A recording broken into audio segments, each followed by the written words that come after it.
Duan Jiaxu prescribed medicine for Sang Ji, who shyly swallowed it while covering her face, worried he might notice her awkward expression. Still, she didn't miss the chance to compliment the milk tea, calling it delicious. When Duan Jiaxu mentioned the milk he had previously given her, Sang Ji quickly explained that she had shared it with her classmates, as keeping it would have been pointless. As Sang Ji scratched her face absent-mindedly, Duan Jiaxu took her hands to stop her and walked ahead, prompting Sang Ji to tease that it felt like he was walking a dog. Curious, Sang Ji asked why he had introduced himself to his colleagues as her friend that day, when he usually referred to himself as her brother's friend. Duan Jiaxu seemed like he wanted to say something but ultimately kept quiet. With Sang Ji's birthday approaching, Duan Jiaxu regretted not being able to bake her a cake, knowing she might have an allergic reaction. Interestingly, their birthdays were close, but Duan Jiaxu refrained from mentioning his own. Celebrating alone didn't seem worthwhile to him.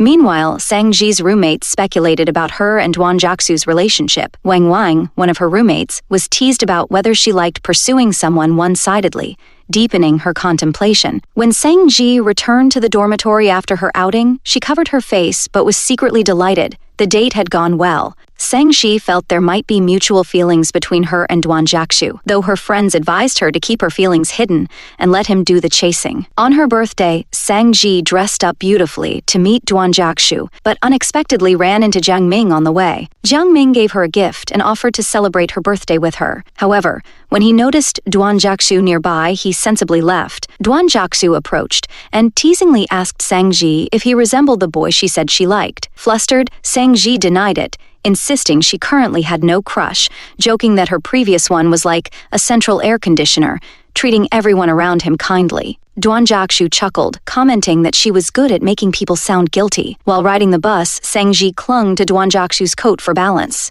The two planned to watch the movie they'd missed last time, and Sang Ji bought iced lemon tea. Duan Jiaxu, ever attentive, refused to let her drink it, reminding her to start taking care of herself. When Sang Ji's hands turned cold from holding the tea, Duan Jiaxu took it from her, warming it with his own hands. Playfully, he asked her to warm his hands in return, but when she declined, citing it as inappropriate, he agreed, humorously noting, "It's indeed inappropriate since there's no title yet." After the movie, Duan Jiaxu surprised Sang Ji by inviting her to his home. Sang Ji was astonished, recalling how he'd previously forbidden her from visiting his workplace or house. Duan Jiaxu explained that his earlier behavior had stemmed from his impatience to clarify things about Zhang Ying. At his home, Duan Jiaxu had prepared a rooftop birthday surprise for Sang Ji, complete with a specially made cake. Overwhelmed with joy, Sang Ji cherished this moment, her first birthday celebration with Duan Jiaxu, hoping for many more to come. He also presented her with a gift,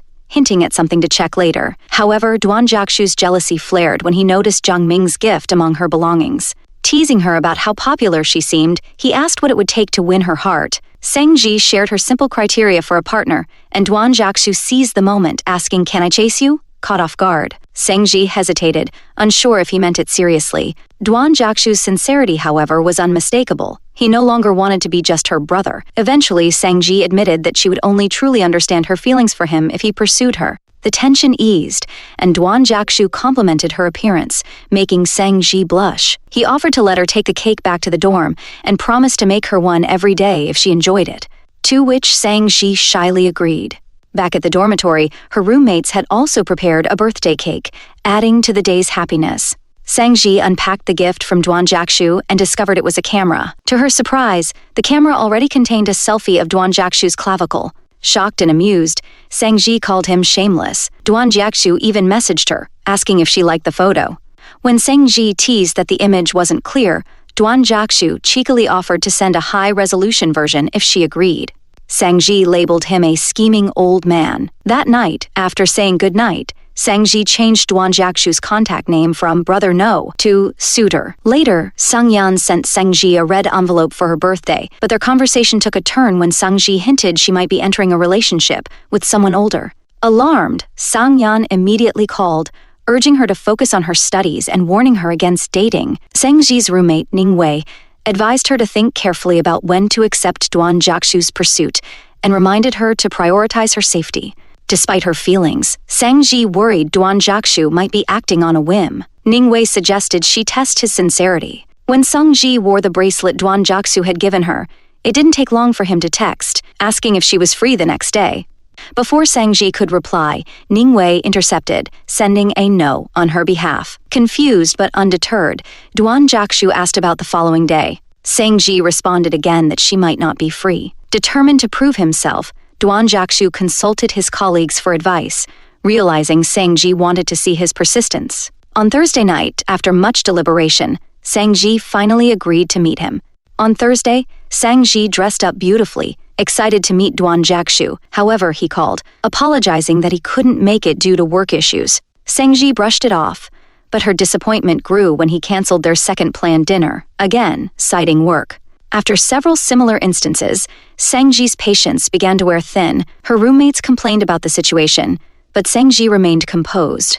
After the latest cancellation, she returned to her dorm with an indifferent expression, not even bothering to ask for an explanation. Unbeknownst to her, Duan Jiaxu had been visiting a nursing home where his father, in a vegetative state after a car accident, was deteriorating. Years earlier, Duan Jiaxu's father had confessed to causing an accident and, despite encouragement from Duan Jiaxu and his mother to turn himself in, had tragically jumped to his death. This marked the beginning of Duan Jiaxu's challenging life, working tirelessly to support himself and his family. Though his mother encouraged him to finish university, she later fell ill, refusing expensive treatments to avoid accumulating more debt. Duan Jiaxu returned home exhausted and confused. He hesitated to message Sangji but ultimately called, asking if he could see her.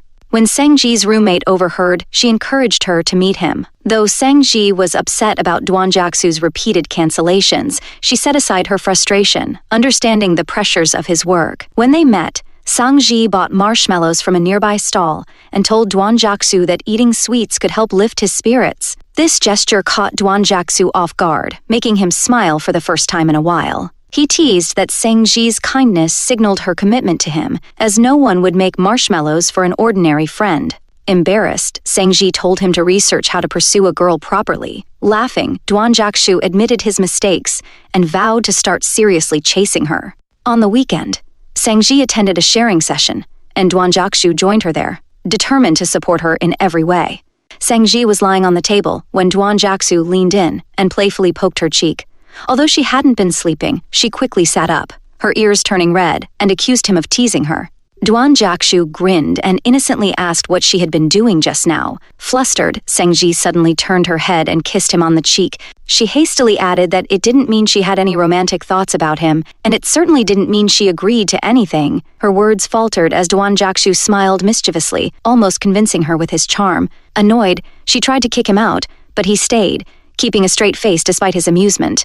After class, Duan Jiaxu accompanied Sangji on a walk around campus. They stumbled upon a game where his roommate was spectating, so they decided to join the crowd. During the game, Zhang Ming twisted his ankle, and Wang Wang, clearly concerned, rushed to his side.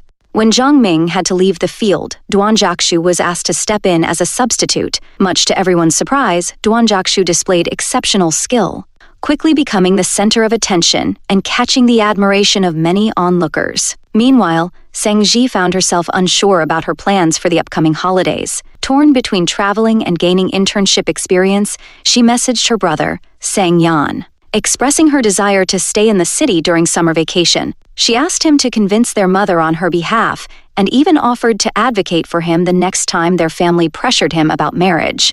However, Sang Yan refused outright, suspecting her real motive was to stay close to someone special. He firmly insisted she return home for the break. Later, Wang Wang made a thoughtful gesture, delivering medicine to Jiang Ming for his injury. Her roommates, noticing this, couldn't help but tease her about her clear feelings for him. That evening, Duan Jiaxu texted Sangji after work, but to his surprise, she appeared beside him moments later, holding balloons and a gift. She announced she had come to celebrate his birthday. Upon learning that Sang Yan and others hadn't wished him a happy birthday, Sangji quickly texted Sang Yan, prompting him to call Duan Jiaxu. While Sang Yan wished Duan Jiaxu a happy birthday, he also slyly asked about Sangji's supposed boyfriend. Startled, Sangji hurriedly hung up the phone, much to Duan Jiaxu's amusement. Duan Jiaxu, ever playful, asked Sangji again if she really wasn't interested in him. Sangji awkwardly avoided giving a direct answer. However, Duan Jiaxu wasn't upset by her hesitation. Instead, he smiled confidently, thinking to himself that his little girl deserved the best, and he wouldn't stop until she was his. Sangji planned a special dinner for Duan Jiaxu at a restaurant she had reserved exclusively for the occasion.